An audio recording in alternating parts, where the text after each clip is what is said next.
tinjauan pustaka. 2.1 akuntansi. Menurut Kusnadi, dalam arti yang sangat sederhana dan sempit, akuntansi dapat didefinisikan sebagai ilmu untuk menyusun laporan keuangan atau ilmu mempelajari neraca atau laporan laba rugi. Laporan laba rugi, laporan arus kas atau laporan perubahan modal. 2.2 Sistem informasi akuntansi. Menurut Bodnar 2004, sistem informasi akuntansi merupakan sumber daya manusia peralatan yang dirancang untuk mengubah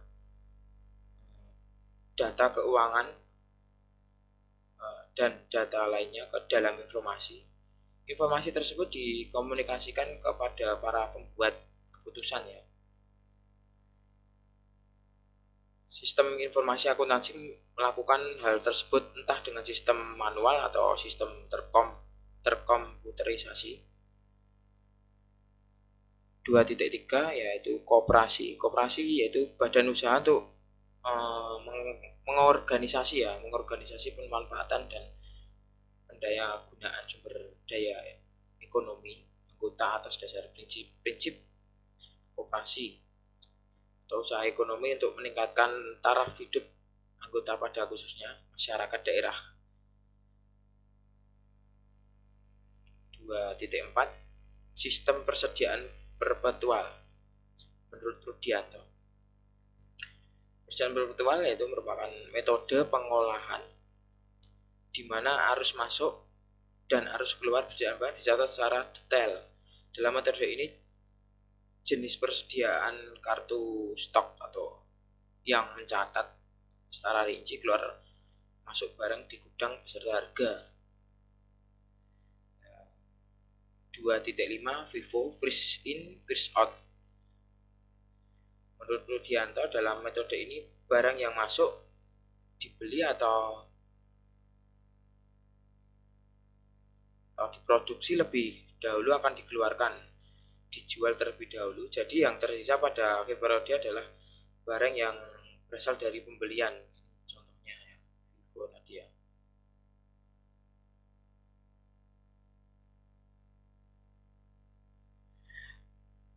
Barang masuk unit, ada unit, harga, nilai. Ini barang keluar. Yang ketiga ini saldonya.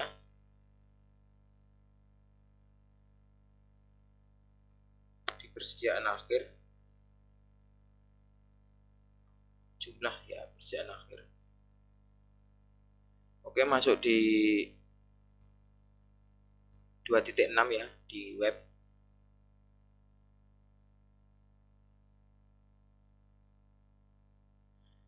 Menurut Prasetyo, web adalah sebuah sistem dengan informasi yang disajikan dalam bentuk teks, gambar, suara, dan yang tersimpan dalam server web internet yang disajikan dalam bentuk hypertext. Teks pada umumnya ditulis dalam format HTML. Informasi lainnya disajikan dalam bentuk grafis, yaitu bisa GIF, JPG, dan PNG. Untuk suara dalam format AU, WAV ini, dan objek multimedia lainnya seperti MIDI, Shockwave, QuickTime, Movie, 3D, Word. Oke, selanjutnya di 2.7 ya, MySQL. MySQL menurut Kadir database manajemen sistem DBMS yang bermanfaat untuk mengelola data dengan cara sangat fleksibel dan cepat. Yang 2.8 flowchart. Menurut Bodnar bahwa flowchart ini merupakan sistem yang digunakan baik oleh personal sistem maupun auditor ya. Pemakaian flowchart ini meluas seiring dengan berkembangnya komputerisasi pemrosesan data bisnis. Pemakaian yang meluas ini memicu perlunya keseragaman simbol dan konvensi yang digunakan. Ini simbol-simbol flowchartnya ya.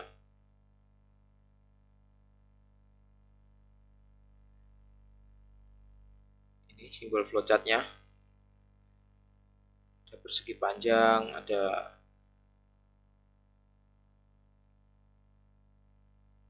input. Lanjut saja ya, di DFD yang 2.9.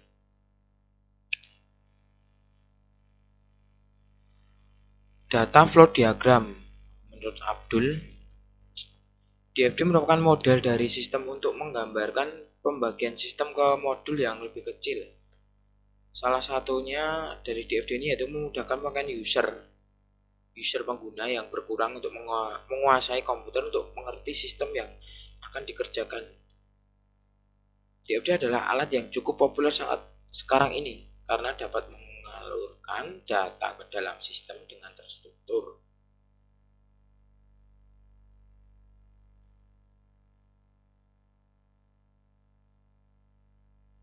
Ya, DFD tadi sudah.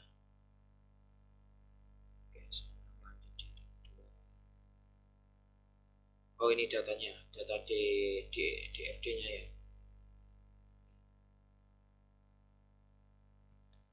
Arah panah ini data flow, lalu lingkaran proses,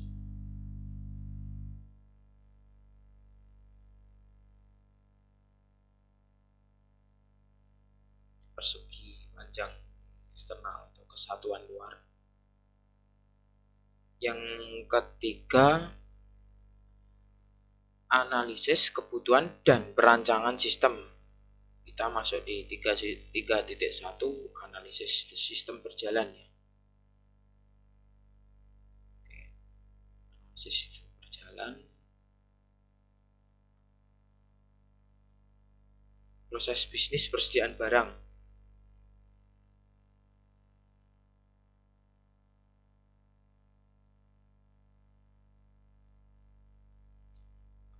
Serba operasinya ya, memulai kita memulai lalu membuat stok barang yang telah membuat daftar stok barang yang telah habis, lalu ke stok barang yang terjual, mungkin langsung ke gudangnya ya, langsung gudang menerima barang yang telah habis terjual, lalu kita mengecek barang, lalu kalau ada langsung mengirim barang, membuat laporan. Kalau tidak, membuat list stok barang yang akan dibeli, lalu menuju ke pengadaan stok barang beserta listnya. Dari gudang langsung masuk ke akunting yang surat pengadaan barangnya, barang ada atau tidak masuk di akunting ya, lalu menuju ke membuat surat pemesanan barang di akunting ini, lalu ke surat pemesanan di list barangnya. Habis ke akunting langsung menuju ke supplier surat pesanan list barang, lalu faktur pembelian kita menuju ke ini, faktur pembelian dan barang yang diberi dari supplier, lalu balik lagi ke faktur pembelian. Faktur pembelian ini dari supplier ini kita lanjut ke pemeriksaan barang sesuai atau tidak. Kalau sesuai, kita simpan, mengirim, lalu membuat laporan barang keluar, buat laporan persediaan. Kalau tidak sesuai, retur pembelian langsung catat retur pembeliannya. Untuk bukti terima barang yang sudah diretur, langsung masuk ke gudang ya, bukti terima barang sudah diretur.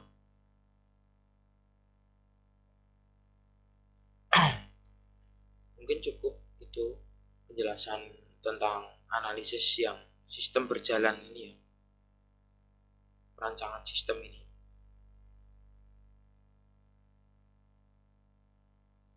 Kita lanjut selanjutnya.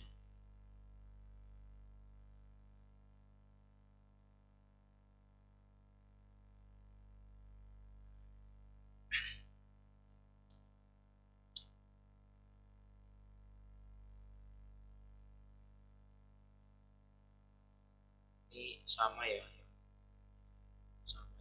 tadi analisis sistem berjalan di 3.2. Nah, ini penting juga, ini yang 3.3 ini kebutuhan perangkat keras. Apa yang kita butuhkan untuk menggunakan aplikasi ini. Oke, yang pertama monitor, yang jelas ya, monitor, keyboard, mouse, printer, PC laptop dengan minimum spesifikasinya prosesor Intel ya, RAM-nya 512, harddisk 80 GB up, yang terakhir VGA-nya 128 MB. Lanjut ke 3.4, kebutuhan perangkat lunak. Kebutuhannya dalam membangun aplikasi ini sistem operasi Windows XP, Macromedia, Dreamweaver 8.0, yang C Microsoft Office, D basis data menggunakan MySQL, E browser seperti Mozilla atau Chrome atau lainnya ya, Opera atau yang lainnya. Oke, 3.4 kita menuju 3.5 yaitu analisis penggunaan.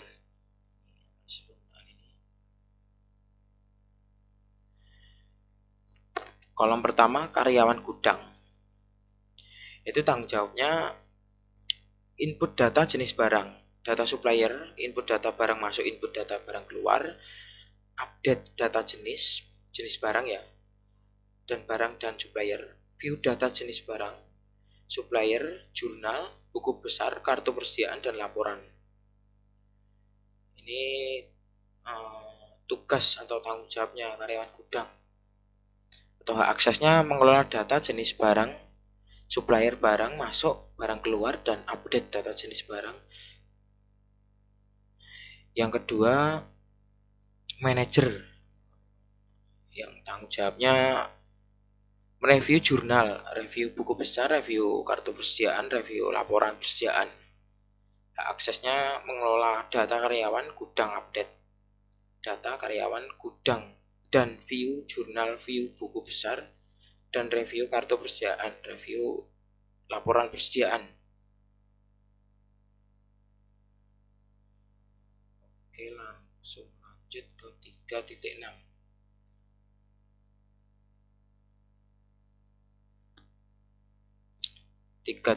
Perancangan sistem, diagram konteksnya seperti ini.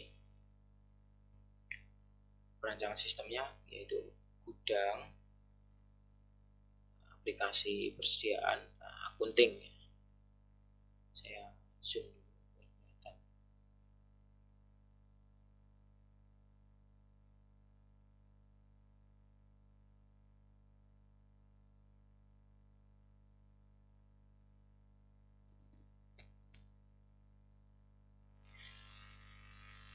Ini di gudang ini ya, masuk di aplikasi persediaan, lalu akunting.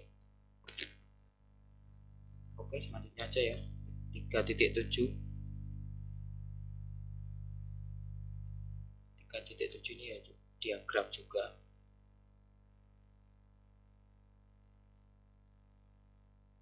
3.7 perancangan basis data.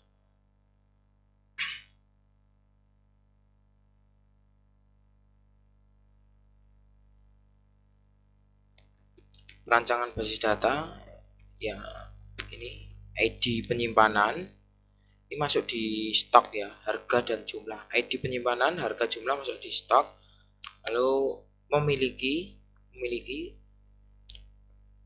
dalam barang tersedia meliputi ini ID barang, nama barang satuan. Lalu ke jenis barang. Jenis barang ini meliputi ID jenis barang dan nama jenis barang. Relationship-nya, diagramnya ya. Supplier meliputi ID supplier, nama supplier, alamat, nomor telepon. Untuk mengirim nomor faktur, tanggal barang masuk, harga satuan, jumlah barang masuk, total harga. Untuk di diagram barang keluar, nomor faktur, tanggal barang keluar, harga satuan, jumlah barang masuk, total harga. Ini tadi relationship diagramnya di perancangan basis data.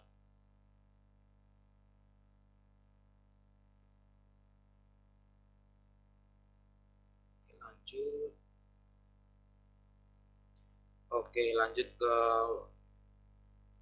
implementasi dan pengujian ya.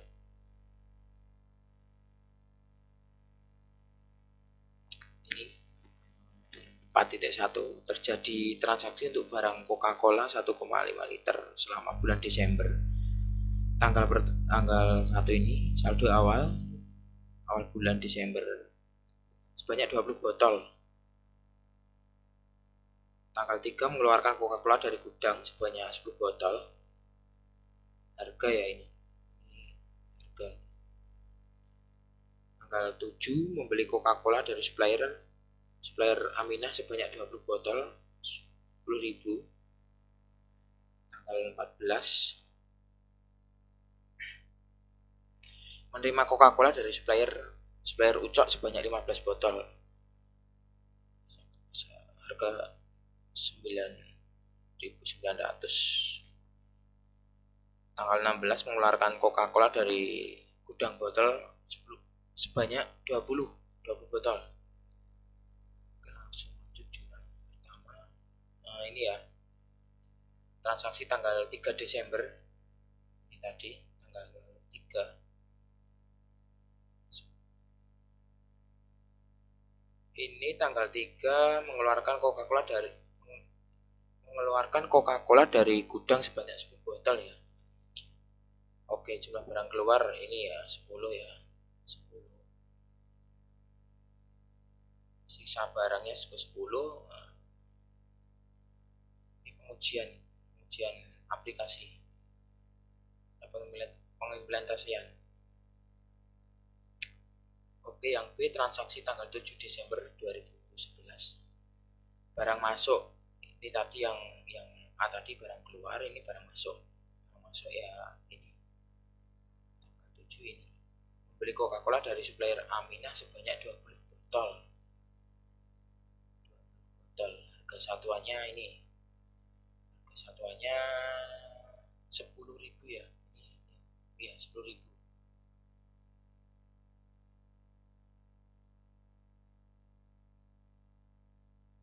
Jumlahnya berapa tadi? 20 botol. Dimasukkan lalu kita save. Ini pengujian aplikasi barang masuk. C. Oke, C ini sama ya. Cuma tanggalnya tadi. Menerima barang masuk juga. Untuk ini tanggal 16 ini yang D ya. Mengeluarkan berarti barang keluar ya. Keluar. Jenis barang Coca-Cola 1,5 liter. Stok barang 45. Jumlah barang 20. Kan yang dikeluarkan 20 ya. Sisanya 25. Kita save aja. Ini pengujian aplikasi barang keluar ya. Untuk jurnal umumnya seperti ini. Ya,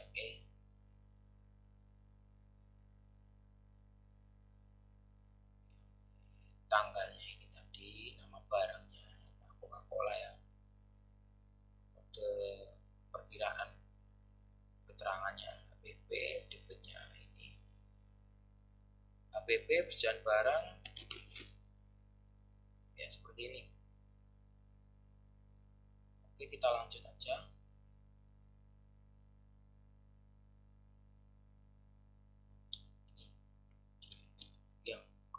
kedua ya, pembuatan kartu persediaan dan hitung HPP transaksi di atas. Pengujian kartu persediaan dan HPP ini.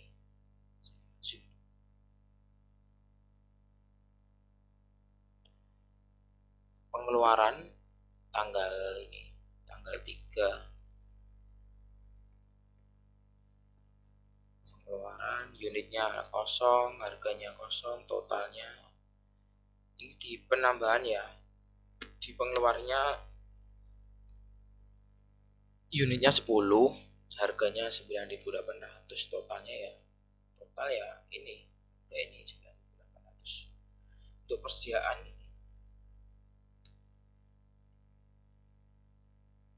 unitnya 10, harganya 9.800.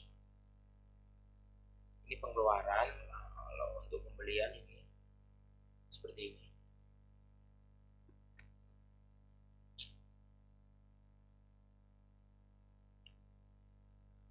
Oke, sudah, kita masuk di penutup ya.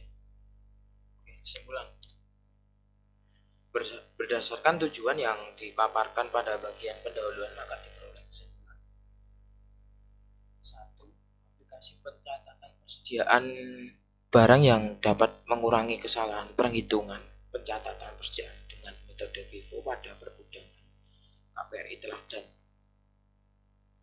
Aplikasi ini dapat mempermudah dan mempercepat dalam pembuatan laporan persediaan barang. Kalau sebelumnya kan manual ya, jadi banyak kesalahan. Kalau manual banyak kesalahan, maka tujuannya untuk mempermudah dan mempercepat pembuatan laporan persediaan barang masuk dan keluar. Yang ketiga, aplikasi ini dapat mempermudah melihat persediaan barang per unit dan pokok penjualan.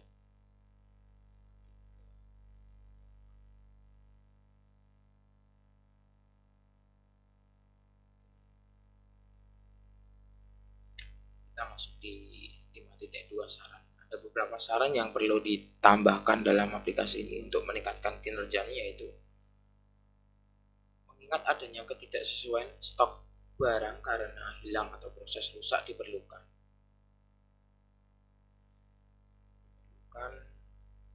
Barang hilang dan rusak di gudang. Yang kedua, dapat menampilkan grafik persediaan barang di gudang. Yang ketiga, mengingat tiap pembelian barang terjadi ketidaksesuaian barang, maka dibutuhkan retur pembelian. Ya, kita sudah membahas bab penutup ya. Poin penting jurnal di atas yaitu mengimplementasikan barang keluar masuk. 2 poin ya, mengimplementasikan barang keluar masuk dan persediaan barang dan pengoperasian dan pemeliharaan. Mungkin cuma ini yang bisa saya jelaskan untuk jurnal aplikasi persediaan barang berbasis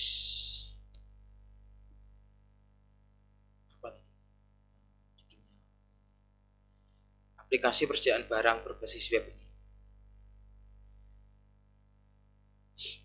Bila ada salah kata atau ucapan, saya mohon maaf. Akhir kata, wassalamualaikum warahmatullahi wabarakatuh.